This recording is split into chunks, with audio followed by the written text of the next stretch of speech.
Hello students, तो आज आप लोगों की डिमांड पर मैं लेकर आ गई हूँ क्लास 10th के रीजनिंग का फाइनल एंड पार्ट 2, जिसमें हम लोग बाकी के सारे बचे हुए क्वेश्चंस सॉल्व करेंगे। तो इस वीडियो को स्टार्ट करने से पहले मैं आप लोगों से कहना चाहूँगी कि अगर आपको ये वीडियो अच्छा लगे तो इस चैनल को ज़रूर से सब्सक्राइब कीजिएगा और इस वीडियो को ज़्यादा से ज़्यादा अपने दोस्तों के साथ शेयर करिएगा और इस वीडियो को लाइक भी कर दीजिएगा। और अगर आप चाहते हैं तो आप अपने वैल्यूएबल कमेंट्स भी कमेंट सेक्शन में नीचे दे सकते हैं। और अगर आपने अभी तक आयुष सर का कंप्लीट प्रिपरेशन कोर्स ज्वाइन नहीं किया है तो लास्ट मोमेंट में अगर आपको अच्छी तैयारी करनी है तो आप इस कोर्स को ज़रूर से ज्वाइन करिए। तो चलिए हम स्टार्ट करते हैं। देखिए, कल मैंने जो 1 वाला क्वेश्चन है वो मैंने आपको बताया था कि कैसे सॉल्व करते हैं। मैंने बताया था आपको बारी बारी से कॉम्बिनेशन बनाना है, ठीक है। तो कॉम्बिनेशन आपको सिर्फ ऐसे नहीं बनाना कि आप लगातार वाले लेटर्स ही सिर्फ ले, ठीक है। कॉम्बिनेशन कैसे बनेगा? कॉम्बिनेशन ऐसे भी बनेगा कि आप M और N को भी एक पेयर मानेंगे, M और T को भी एक पेयर मानेंगे, ठीक है। फिर इसके बीच के आपको लेटर्स आपको क्या करने हैं? काउंट करने हैं और देखना है कि इंग्लिश अल्फ़ाबेट में इन दोनों के बीच में क्या उतने ही लेटर्स आते हैं जितने कि इस वर्ड में आ रहे हैं। तो ऐसे करके आपको बहुत सारे कॉम्बिनेशंस आपको ट्राई आउट करने होंगे, ठीक है। तो चलिए अब हम आते हैं जो मैंने होमवर्क क्वेश्चन आपको दिया था, ठीक है। होमवर्क क्वेश्चन कुछ बच्चों ने कर लिया है, कुछ बच्चों को नहीं आ रहा था, तो कोई बात नहीं। अगर नहीं आ रहा था तो मैं किस लिए हूँ, मैं आपको बताऊंगी, ठीक है। तो देखिए, ये एक देखिए DOG किसके बराबर है? FRK के, ठीक है। DOG इज टू FRK, ठीक। Then BALL is to what? तो देखिए, DOG और FRK में सबसे पहले आपको रिलेशनशिप एस्टैब्लिश करना है। तो आप इसके लिए क्या करेंगे? पेन पेपर आपके तैयार रखेंगे जैसा कि मैंने बताया है, ठीक है। और देखिए, ये DOG और FRK मैंने यहाँ पे ऐसे लिख दिया। अब यहाँ देखिए इन दोनों के बीच में रिलेशनशिप कैसे बन रहा है। पहले तो देखिए फॉरवर्ड जा रहा है कि बैकवर्ड जा रहा है। D से F हो गया तो इंग्लिश अल्फ़ाबेट में F D के बाद आता है, ठीक है। तो इसका मतलब फॉरवर्ड जा रहा है। यहाँ देखिए O से R हो गया तो इंग्लिश अल्फ़ाबेट में O के बाद R आता है, ठीक है। तो ये भी क्या है? फॉरवर्ड वाला ही है। और देखते हैं, यहाँ पे इसको मैं कंप्लीट कर दूं। हाँ, और देखते हैं इसमें क्या है। G के बाद K आता है इंग्लिश अल्फ़ाबेट में तो ये भी फॉरवर्ड में जा रहा है, ठीक है। तो बैकवर्ड वाली कोई बात ही नहीं है इसमें। तो अब देखिए D और F के बीच में कितना गैप है, ठीक। ABCDE, ठीक है। E सिर्फ एक लेटर यहाँ पर गैप है। अब O और R में देखिए LMNOPQ, यहाँ पे 2 लेटर का गैप हुआ। पहले 1 लेटर का गैप, अब 2 लेटर का गैप, ठीक है। अगर हम सही चल रहे हैं तो नेक्स्ट वाले में 3 लेटर्स का गैप होना चाहिए। तो देखिए G और K के बीच में ABCDEFG HIJ, देखिए 3 लेटर का गैप हो गया है ना। तो इसका मतलब ये कैसे ये सीरीज चल रही है? फर्स्ट वाले जो D से F में 1 लेटर का गैप, O से R में 2 लेटर्स का गैप, G से K में 3 लेटर्स का गैप। तो वैसे ही हम BALL को भी सॉल्व करेंगे, ठीक है। तो BALL पहले हमने इसको लिख लिया। अब देखिए B से नेक्स्ट जो हमें इसका इक्विवेलेंट चाहिए उसको लाने के लिए हमें कितना करना पड़ेगा? सिर्फ 1 लेटर का गैप करना पड़ेगा क्योंकि पहले लेटर में एक ही लेटर का गैप हो रहा है। तो B के बाद C छोड़ देंगे, फिर लिखेंगे D, ठीक है। तो पहले एलिमिनेशन मेथड देखते हैं। क्या सारे के सारे ऑप्शन में D है? जी बिल्कुल D है। तो अभी हम इसको और हमको सॉल्व करना पड़ेगा, ठीक है। अब देखिए सेकेंड वाले लेटर में कितना गैप हो रहा है? 2 लेटर्स का गैप हो रहा है। तो A के बाद हमें 2 लेटर्स को स्किप करना है। तो A के बाद क्या आता है? B और C को हम स्किप कर देंगे तो हमारे पास क्या आ जाएगा? D आ जाएगा। अब देखिए क्या आपके ऑप्शन में आपको कौन सा ऑप्शन दिख रहा है जिसमें सेकेंड लेटर D है? देखिए A वाले में सेकेंड लेटर C है तो ये तो कट गया। फिर B वाले में भी सेकेंड लेटर C है, ये भी कट गया। अब D वाले में देखिए इसमें भी सेकेंड लेटर C है तो ये भी गलत है, ठीक है। तो हमारा फाइनल आंसर क्या हो जाएगा? DDPQ, ठीक है, पूरा सॉल्व करने की ज़रूरत नहीं है आपको, क्योंकि आपको दिख रहा है कि आप सही चल रहे हैं, तो आप क्यों पूरा सॉल्व करके टाइम वेस्ट करने जा रहे हैं आपका। ठीक है, तो इसमें हम एलिमिनेशन मेथड लगाते हैं। आप चाहे तो आप घर पर इसको पूरा सॉल्व करके देख सकते हैं। एल से नेक्स्ट लाने में आपको क्या करना पड़ेगा, 3 लेटर्स का गैप करना पड़ेगा, और चौथे वाले एल से उसके इक्विवेलेंट में आने के लिए आपको 4 लेटर्स का गैप करना पड़ेगा। तो अगर आपको अपने कॉन्सेप्ट को क्लियर करना है तो आप घर पर इसको सॉल्व कर कर देख सकते हैं। तो चलिए अब हम नेक्स्ट क्वेश्चन पे आते हैं। देखिए नेक्स्ट क्वेश्चन है सिटिंग अरेंजमेंट का। ये बहुत ही अच्छे टाइप के क्वेश्चंस होते हैं और बहुत ही लॉजिकल होते हैं। ठीक है, आपको बस इस क्वेश्चन को अच्छे से पढ़ के समझना होता है कि ये कहना क्या चाह रहा है, फिर आपका आराम से ये सॉल्व हो जाता है। ठीक है, तो देखिए क्या कह रहा है आपसे। Ages of 5 girls ABCD and E are compared. ठीक है, 5 लड़कियां जिनका नाम नहीं दिया है, उनको सिर्फ अल्फ़ाबेट से डिनोट किया गया है। ठीक है, A है, B है, C है, D है और E है। ये 5 लड़कियां हैं। ठीक है, उनके एजेस को कंपेयर किया जा रहा है। एजेस मतलब उम्र को। ठीक है, उनकी आयु को या उम्र को कंपेयर किया जा रहा है, उनकी तुलना की जा रही है। कंपेयर मतलब तुलना। ठीक है, कुछ बच्चे हैं जिनको थोड़ा इंग्लिश में प्रॉब्लम है, तो मैं हिंदी वाला भी आपको समझा दे रही हूँ। ठीक है, मैं कोशिश कर रही हूँ कि हिंदी में भी मैं आपको समझाती चलूँ। तो इनके उम्र को या आयु को हम लोग क्या कर रहे हैं, कंपेयर कर रहे हैं। B is older than only 2 girls. ठीक है, अब देखिए क्या कह रहा है कि B केवल 2 लड़कियों से बड़ी है।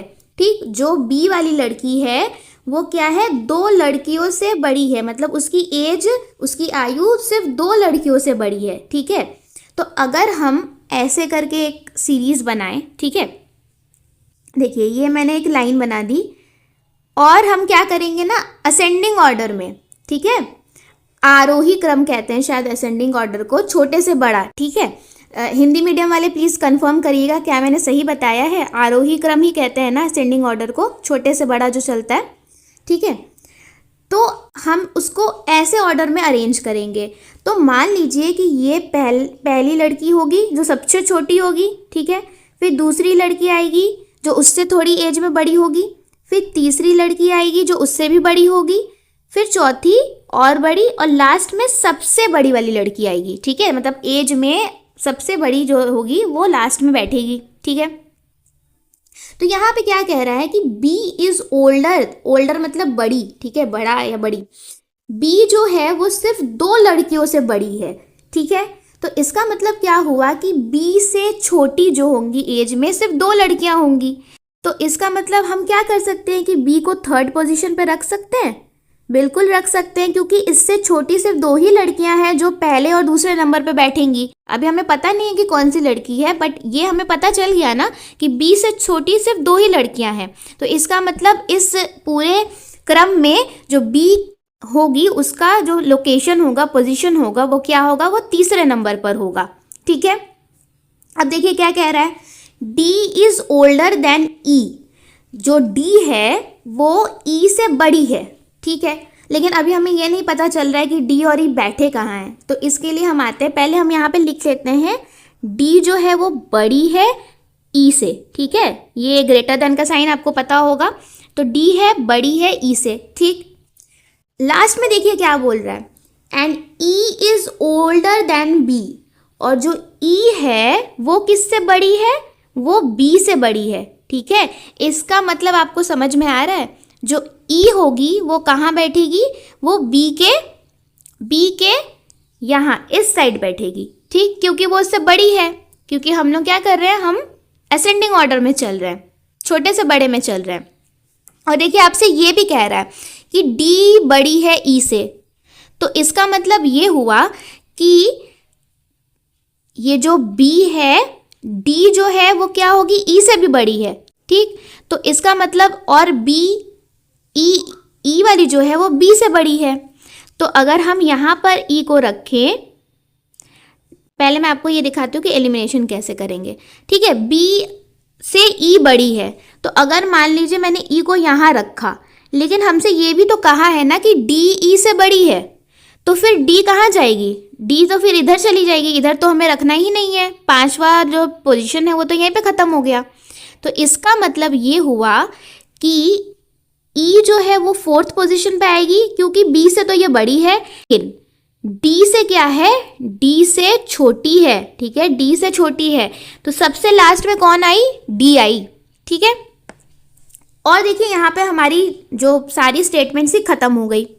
ठीक है, ए और सी के बारे में कुछ बोला ही नहीं, तो जब बोला नहीं तो इसका मतलब हमें ये समझ में आ रहा है ना कि ए और सी, देखिए दो कंडीशन हो सकते हैं, या तो ए पहले पोजीशन पे रहेगी और सी दूसरे पोजीशन पे रहेगी, या तो सी पहले पे रहेगी और ए दूसरे पे रहेगी। ठीक है, ये दो कंडीशंस बन सकती है। अब देखिए हमसे पूछा क्या है, क्या क्या स्टेटमेंट बोला है। देखिए क्या बोल रहा है, who among the following is the eldest. Eldest मतलब सबसे बड़ा। ठीक है, तो पूछ रहा है इन सब में सबसे बड़ा कौन सा है या कौन सी लड़की है। ठीक है, तो देखिए सबसे बड़ा हमने क्या किया था, यहाँ से हमने क्या किया था, छोटे से स्टार्ट किया था ना, छोटे से स्टार्ट किया था, ये छोटा और ये बड़ा, सबसे बड़ा। तो जो लास्ट में आएगा, जो लेफ्ट जो राइट साइड में लास्ट में सबसे आएगा, राइट साइड में लास्ट की तरफ जो आएगा वो सबसे बड़ा होगा। ठीक है, ये इसको ऐसे बना दीजिए, देखिए ये ऐसे। ठीक है, ये ऐसे क्रम चल रहा है, ये ऐसे सीरीज चल रही है। तो सबसे बड़ा कौन हो गया इसमें, इसमें सबसे बड़ा हो गया डी। ठीक है, तो सबसे बड़ा कौन हो गया, डी हो गया। इस आर को मैं इरेज कर देती हूँ, नहीं तो आपको कंफ्यूजन होगा। ठीक है, अब देखिए अब क्या पूछ रहा है आपसे, अब आपसे पूछ रहा है how many girls are younger than ई।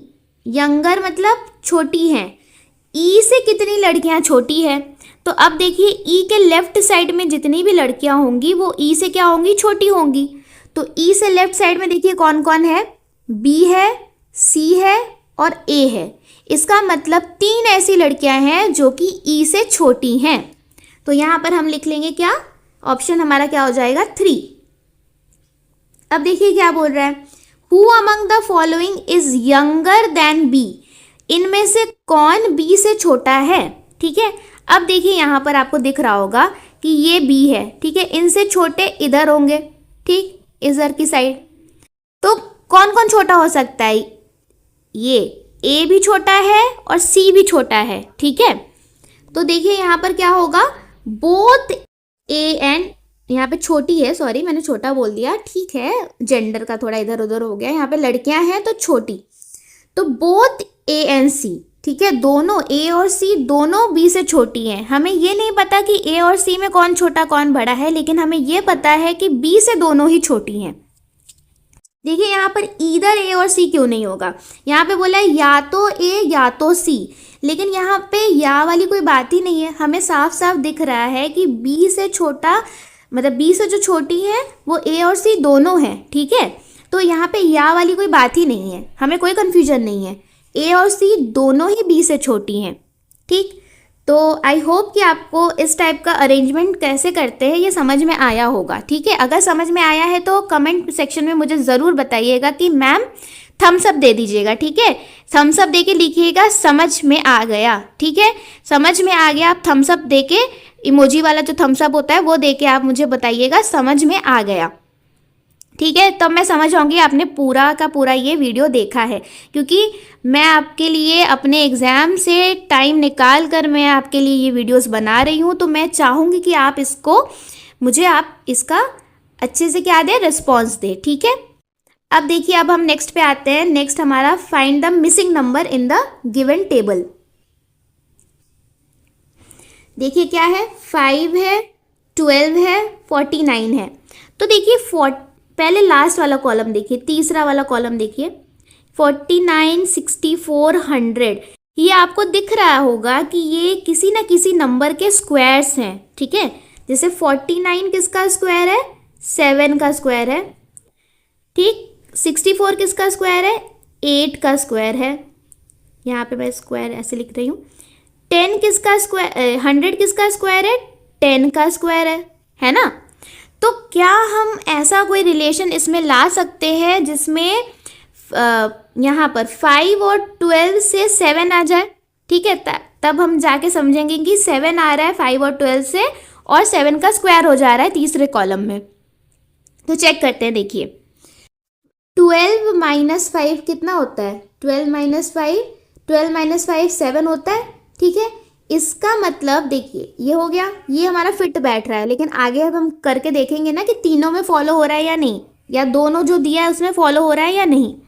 देखिए 12 बड़ा वाला ये है, छोटा वाला ये है, तो 12 माइनस 4 इज इक्वल टू 8, और यहाँ पे तीसरे कॉलम में हो क्या रहा है? 8 का स्क्वायर हो रहा है, ठीक है। इसका मतलब हम बिल्कुल सही चल रहे हैं। तो हमारा पैटर्न क्या है?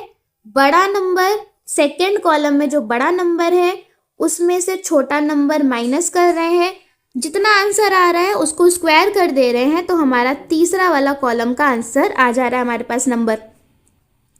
तो ऐसा कौन सा नंबर है, मतलब हमें यहाँ पे 10 चाहिए है ना, क्योंकि 10 का स्क्वायर 100 है, तो ऐसा कौन सा नंबर है जिसमें से 3 माइनस करेंगे तो 10 आएगा?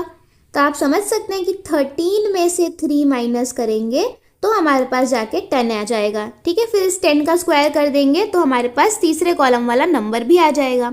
तो इसका मतलब यहाँ पर जो क्या है, यहाँ पर जो क्वेश्चन मार्क है वहाँ पे क्या होगा? 13 होगा, और 13 ही हमारा आंसर भी होगा। तो ऑप्शन में 13 कहाँ है? सी वाले पर है, ठीक है। तो इसको टिक कर दीजिए 13, ठीक है। समझ में आया? तो क्या करना है आपको पता है ना, थम्स अप करना है। चलिए अब नेक्स्ट क्वेश्चन पे आते हैं। Study the following information to answer the given questions, ठीक है। यहाँ पर एक लंबा चौड़ा सा इंफॉर्मेशन दिया है जिसे आपको देखकर डरना बिल्कुल नहीं है, ठीक है। सिटिंग अरेंजमेंट वाले जो क्वेश्चंस होते हैं वो देख के उनको थोड़ा डर लग सकता है, लेकिन अगर आप बहुत शांत दिमाग से धीरे धीरे एक एक लाइन पढ़कर उसका मतलब समझकर इसको सॉल्व करेंगे तो बहुत ईजीली आपसे ये सॉल्व हो जाएगा, ठीक है। तो देखिए क्या बोल रहा है आपसे, Bharti, Chandu, David, Ekta and Francis, ठीक है। 5 बच्चों के नाम दिए हैं आपको। आर स्टैंडिंग इन अ रो, रो मतलब एक कतार में खड़े हैं, ठीक है, एक कतार में खड़े हैं, ठीक है। आप लोग रो वाइज चलते हैं ना, आप लोग स्कूल में रो वाइज लगाते हैं, असेंबली में रो में बैठते हैं, ठीक है। तो देखिए आपसे क्या कह रहा है, Bharti is standing next to Chandu, ठीक है। पहले हम इंफॉर्मेशंस को लिखेंगे। अब देखिए क्या आपसे कह रहा है कि भारती जो है वो चंदू के बगल में है, नेक्स्ट मतलब जस्ट बगल में है, ठीक। तो या तो ये लेफ्ट साइड में होगी या तो राइट साइड में होगी, अभी हमें नहीं पता है, अभी हम आगे पढ़ेंगे तो हो सकता है आगे हमें बता दिया जाए, ठीक है। तो ये एक पॉसिबिलिटी बन रही है। अब देखिए क्या बोल रहा है, David is standing next to Ekta, जो डेविड है वो एकता के बगल में खड़ा है, तो एकता अगर इधर है तो या तो डेविड इधर होगा या इधर होगा, ठीक है। और देखिए क्या बोल रहा है, Ekta is not standing with Francis, ठीक है। एकता जो है वो फ्रांसिस के ना ही लेफ्ट साइड में होगी ना ही राइट साइड में होगी, मतलब एकता और फ्रांसिस दूर दूर है, एकदम बगल बगल नहीं है, ठीक है। ये चीज़ आपको ये बताना चाह रहा है। तो Ekta is not standing with Francis who is on the left end of the row. देखिए यहाँ पे ये जो हु इज यूज हुआ है ना, ये किसके लिए यूज हुआ है? ये फ्रांसिस के लिए यूज हुआ है, ठीक है। तो कह रहा है कि एकता फ्रांसिस के साथ नहीं खड़ी है, जो कि रो के लेफ्ट एंड में खड़ा है, ठीक है। देखिए यहाँ पे हिंदी में आप पढ़ेंगे अगर इसको, एकता फ्रांसिस के साथ नहीं खड़ी है जो पंक्ति के बाएं छोर पर जो पंक्ति के बाएं छोर पर है, ठीक है। तो यहाँ पे जो किसके लिए यूज हुआ है? ये फ्रांसिस के लिए यूज हुआ है, एकता के लिए नहीं हुआ है, ये चीज़ ध्यान में रखिएगा। तो यहाँ से आपको ये क्या पता चल गया इस सेंटेंस से कि एक तो एकता और फ्रांसिस एक साथ नहीं खड़े हैं, दूसरा क्या इन्फॉर्मेशन मिला कि फ्रांसिस जो है वो पूरे रो के सबसे लेफ्ट एंड में, मतलब लेफ्ट साइड में सबसे एंड में खड़ा है, ठीक है। तो हम यहाँ पर एक ऐसे बना लेते हैं, यहाँ पे ये हमने रो बना ली, ठीक है। इसका ये देखिए ये लेफ्ट साइड है, इसका ये राइट साइड है, ठीक। तो फ्रांसिस कहाँ खड़ा है? Left end of the row पे खड़ा है, ठीक। तो फ्रांसिस मतलब बिल्कुल लेफ्ट साइड में खड़ा हुआ है, रो के आखिरी में लेफ्ट साइड में खड़ा हुआ है। अब क्या बोल रहा है आपसे, David is on the second position from the right. तो डेविड जो है वो राइट साइड से सेकंड पोजीशन पे खड़ा है, ठीक है। तो अगर हम मान लेते हैं, देखिए ये बच्चे हैं 1 2 3 4 5, 5 ही बच्चे हैं ना, यहाँ 5वां। तो डेविड जो है वो कहाँ है, second position from the right, right side ये है, ये पहला पोजीशन हुआ राइट साइड से, ये दूसरा पोजीशन हुआ राइट साइड से, ठीक है। तो वो डेविड सेकेंड पोजीशन पे खड़ा है, तो डेविड यहाँ हो गया, यहाँ डेविड हो गया, ठीक है। Bharti is to the right of Chandu, देखिए अब हमें यहाँ पे बता दिया चंदू एंड फ्रांसिस दोनों के राइट साइड में भारती खड़ी है, तो हमें अब पता चल गया कि भारती कहाँ खड़ी है, चंदू के राइट साइड में खड़ी है। तो ये वाला हम हटा देते हैं, ठीक है। चंदू के राइट साइड में भारती होगी, तो इसको फिट करेंगे। क्या कह रहा है, Bharti right of Chandu and Francis, Francis और चंदू दोनों के राइट साइड में खड़ी है। तो इसका मतलब क्या हुआ कि यहाँ अगर हम चंदू को रखते हैं, क्योंकि फ्रांसिस यहाँ ऑलरेडी है, तो भारती इसके राइट साइड में आ गई। तो इसका मतलब क्या हुआ कि भारती, फ्रांसिस और चंदू दोनों के राइट साइड में खड़ी है, तो ये तो फिट बैठ गया, ठीक है। अब देखिए लास्ट में क्या बोल रहा है, Bharti and David are standing together, हाँ तो हो तो गए खड़े, ये देखिए भारती और डेविड साथ साथ खड़े हो गए, ठीक है। मतलब हमने अभी तक पोजीशनिंग सही की है। Ekta stands on another end, another end क्या होगा, लेफ्ट एंड का तो आपको बता दिया कि फ्रांसिस खड़ा है, तो राइट एंड पे कौन खड़ा है या खड़ी है, एकता खड़ी है। तो यहाँ पर क्या हो गई, एकता हो गई हमारे पास, ठीक है। तो पांचों बच्चे देखिए सेटल हो गए, इनका सबका पूरा सही से लग गया। अब देखिए क्या बोल रहा है आपसे, तो इसको मैं क्या करती हूँ ना, इसको और एक बार क्लियरली उसको और बना लेती हूँ, ठीक है। ये तो मैंने बना लिया, लेकिन इसको साफ साफ एक बार हम लोग यहाँ पर फिर से बना लेते हैं, ठीक है। तो ये हमारा सीरीज बन गया FCBDE, ठीक है, Francis, Chandu, Bharti, David and Ekta. तो देखिए अब क्या बोल रहा है, who among the following is standing at the right end of the row. तो आपसे पूछ रहा है कि एकदम right side of the row कौन खड़ी है या कौन खड़ा है। तो देखिए ये राइट साइड है ना इस रो का, और ये लेफ्ट साइड है, ये राइट साइड, ये राइट साइड और लेफ्ट साइड। तो देखिए बिल्कुल राइट साइड के एंड में कौन खड़ा है, यहाँ पर एकता खड़ी है, ठीक है। तो यहाँ पर हम लगा देंगे एकता। अब देखिए 16th वाला क्वेश्चन क्या बोल रहा है, who among the following is standing at the fourth position from the right and, ठीक है। दाएं छोर से चौथे स्थान पर कौन खड़ा है, ठीक है। राइट साइड देखिए, राइट साइड ये वाला है, इधर से आप देखेंगे फोर्थ पोजीशन आपको देखना है राइट साइड से। तो पहले पोजीशन पर तो एकता है, दूसरे पोजीशन पर डेविड है, तीसरे पोजीशन पर भारती है और चौथे पोजीशन पे कौन है, चंदू है। तो हमें चौथा वाला ही निकालना था ना राइट साइड से, तो यहाँ पर कौन हो जाएगा, यहाँ पर हो जाएगा चंदू। अब आते हैं, who among the following is standing at the fourth position from the left and. अब आपसे लेफ्ट एंड से फोर्थ पोजीशन पे पूछ रहा है, तो सेम थोड़ी होगा। तो अब हमें क्या करना पड़ेगा, हमें इधर से स्टार्ट करना पड़ेगा, फ्रांसिस से। तो लेफ्ट साइड से फ्रांसिस फर्स्ट है, लेफ्ट साइड से चंदू सेकंड है, लेफ्ट साइड से भारती थर्ड है और लेफ्ट साइड से डेविड फोर्थ है, ठीक है। तो ये डेविड फोर्थ है, तो यहाँ पर क्या आ गया, डेविड। आई होप कि आपको ये बात समझ में आई होगी, ठीक है। आज वाले क्वेश्चंस बहुत ही इंटरेस्टिंग है और बहुत समझने वाले हैं, तो प्लीज़ आप मुझे ज़रूर बताइएगा कि आपको समझ में आया या नहीं, ठीक है, क्योंकि मैं बहुत मेहनत कर रही हूँ आप लोगों के लिए, तो इतना तो बनता है, ठीक है। देखिए ये काउंटिंग द स्क्वायर वाले क्वेश्चंस आ गए। इस फिगर में आपको काउंट करके बताना है कि how many squares are there in the given figure. इस गिवन जो फिगर है, इस आकृति में कितने वर्ग बने हैं, वर्ग मतलब स्क्वायर, ठीक है। तो देखिए इस टाइप के क्वेश्चंस को सॉल्व करने के लिए एक तरीका होता है, मैं बताती हूँ आपको। आप क्या करेंगे ना, आउटर वाले स्क्वायर से इनर वाले स्क्वायर तक चलिएगा, ठीक है। आउटर वाला देखिए, या तो इनर टू आउटर या तो आउटर टू इनर, ठीक है। तो आउटर टू इनर मुझे ज़्यादा सही लगता है, ठीक है, या तो आप इनर टू आउटर भी चल सकते हैं। तो ठीक है, मैं आपको इनर टू आउटर ही करके बताती हूँ। देखिए सबसे छोटा वाला जो स्क्वायर है आपको दिख रहा है, ये एक स्क्वायर है, ठीक है। तो देखिए अब ये वाला जो स्क्वायर है, इसके अंदर भी आपको 4 स्क्वायर दिख रहे होंगे। देखिए ये 1, ये 2, ये 3, ये 4। तो ये एक बड़ा वाला स्क्वायर हो गया और इसके अंदर 4 छोटे स्क्वायर। तो इनर में कितना हो गया, इनर में 4 + 1 हो गया 4,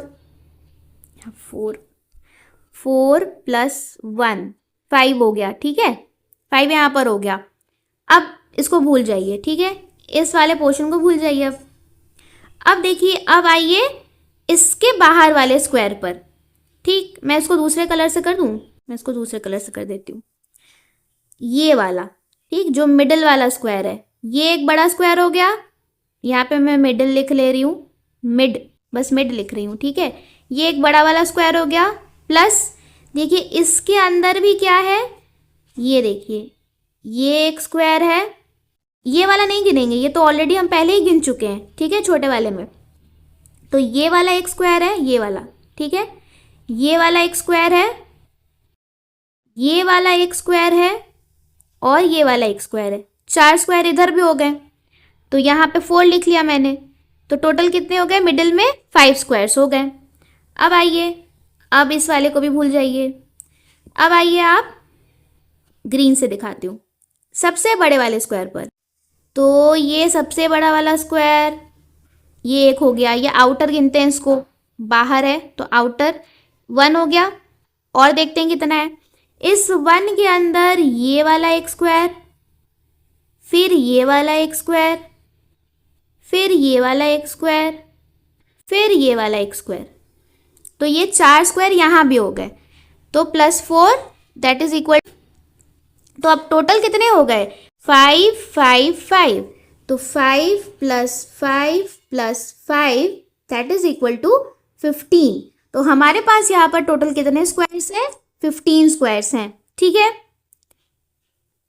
चलिए अब आते हैं 19th वाले क्वेश्चन पे, सेकेंड लास्ट क्वेश्चन है ये हमारा।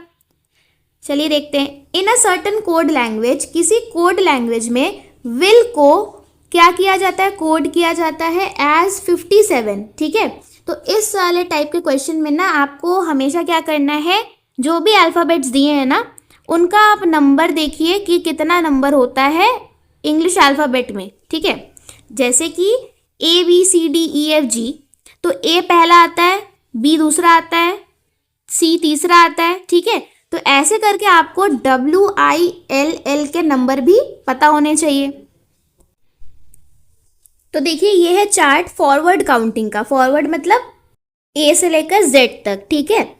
तो फॉरवर्ड काउंटिंग में आपको दिख रहा होगा कि W कौन से उस पर है, W का जो नंबर है वो क्या है, ये है 23, ठीक है। तो यहाँ पर W = 23 लिख लीजिए।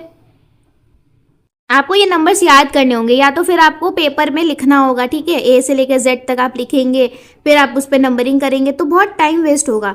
तो इससे अच्छा है कि अगर आपके पास समय है या आपको याद हो जा रहा है नंबर, तो आप याद कर लीजिए, ठीक है। I का देखिए, I कहाँ है, यहाँ 9वें नंबर पर, तो I है 9, ठीक है। फिर देखिए L का कितना है, 12 है, तो 2 बार L है, तो यहाँ पर कर दीजिए 12, और ये भी हो गया 12। अब देखिए इनको ऐड कर दीजिए, ठीक है। 23, 9, 12, 12, इनको अगर हम ऐड कर देंगे तो हमारे पास क्या आ जाएगा, तो हमारे पास आ जाएगा 56, ठीक है। लेकिन यहाँ पर कोडिंग में क्या दिया है कि ये 57 के इक्वल है। इसका मतलब क्या कर रहा है, +1 कर रहा है। तो हमारा इसका जो कोड हुआ वो क्या बना, जितने भी लेटर्स हैं उस वर्ड में उनके अल्फ़ाबेटिकल नंबर को ऐड करना है और उसमें क्या कर देना है, +1, ठीक है। तो ये आ गया 57। लेकिन हमें निकालना किसका है, हमें निकालना है V का, हमें V की कोडिंग निकालनी है। तो देखिए W और E है, सिर्फ इसमें 2 ही है, तो इसको मैं इरेज कर देती हूँ।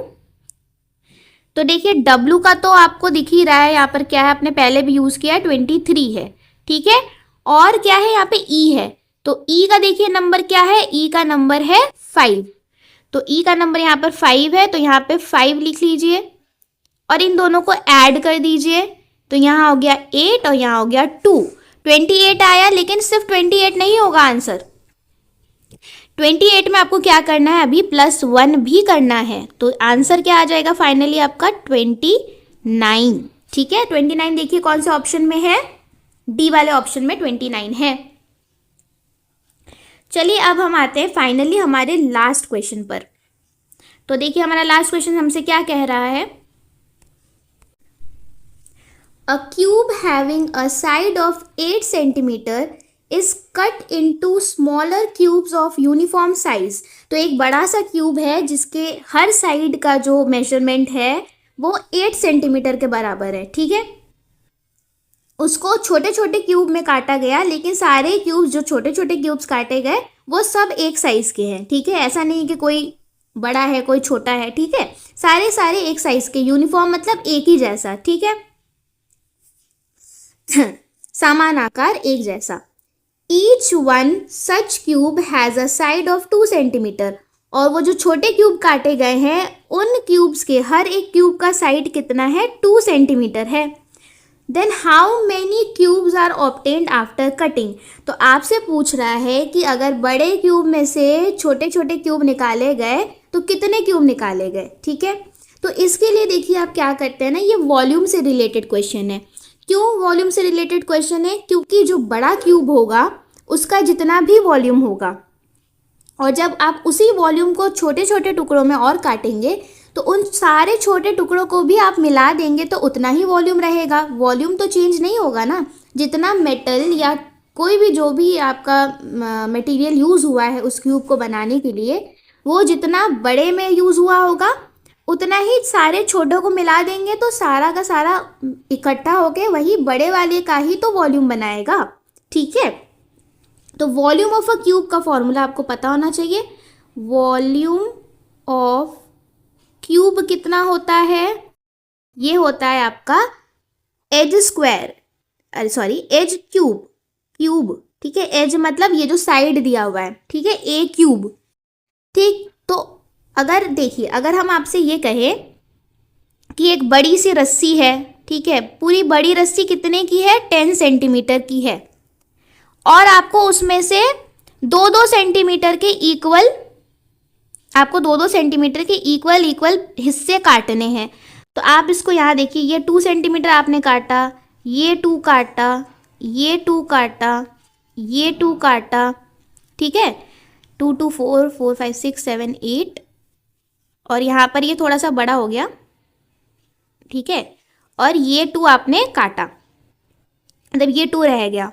तो देखिए टोटल मिला के कितना हुआ, 2 + 2 + 2 + 2 + 2, ये हो गया 10 हो गया ना, ठीक है। लेकिन एक एक छोटा छोटा टुकड़ा कितने का निकला, 2 का निकला। तो वैसा ही कुछ सिचुएशन ऐसे हैं। तो आपको अगर ये पता करना है कि कितने टुकड़े निकले तो आप क्या करेंगे, आप 10 को 2 से डिवाइड करेंगे। तो देखिए 5 टुकड़े निकले होंगे, गिन लीजिए, देखिए 1 2 3, ये तीसरा टुकड़ा, ये चौथा टुकड़ा, ये 5वां टुकड़ा, ठीक है। तो ये क्वेश्चन कुछ ऐसे ही कॉन्सेप्ट में बेस्ड है। यहाँ पर बस आपको वॉल्यूम से मतलब रखना है। तो अगर हम ऐसा करें कि वॉल्यूम ऑफ लार्जर क्यूब, ठीक है, लार्जर क्यूब का वॉल्यूम कितना होगा, देखिए ये फॉर्मूला क्या बनेगा, नंबर ऑफ क्यूब्स क्या हो जाएगा, इज इक्वल टू, इसको मैं थोड़ा बड़ा कर लेती हूँ, वॉल्यूम ऑफ लार्ज क्यूब, ठीक है, बड़ा cube, divided by volume of smaller cube, जो छोटे छोटे क्यूब बने होंगे उनका वॉल्यूम, ठीक है। तो उस एक क्यूब का वॉल्यूम, ठीक है। तो देखिए लार्जर क्यूब का वॉल्यूम कैसे निकलेगा, वॉल्यूम का फॉर्मूला आपको बताया है, ए क्यूब होता है, एज क्यूब। तो देखिए एज कितना दिया है बड़े वाले का, 8 सेंटीमीटर। तो 8 को 3 बार लिख दीजिए, 8 × 8 × 8, क्यूब है ना, 3 बार, टू दी पावर 3, तो 8 को 3 बार लिखेंगे, डिवाइडेड बाई छोटे वाले का साइड कितना दिया है, 2 सेंटीमीटर, डिवाइडेड बाई 2 का क्यूब, 2 × 2 × 2। अब देखिए इस 2 से ये 8 कट गया 4 बार में, इस 2 से ये 8 कट गया 4 बार में, इस 2 से ये 8 कट गया 4 बार में। ऊपर बचा कितना हमारे पास, 4 × 4 × 4। तो अगर आप 4 × 4 × 4 करेंगे तो आपके पास आपको क्या मिलेगा, आपको मिलेगा 64। तो इसका मतलब ये हुआ कि उस बड़े वाले क्यूब से हमने छोटे छोटे क्यूब काटे, तो कितने क्यूब काटे होंगे हमने? 64 क्यूब्स काटे होंगे। तो ये हो गया हमारा फाइनल आंसर।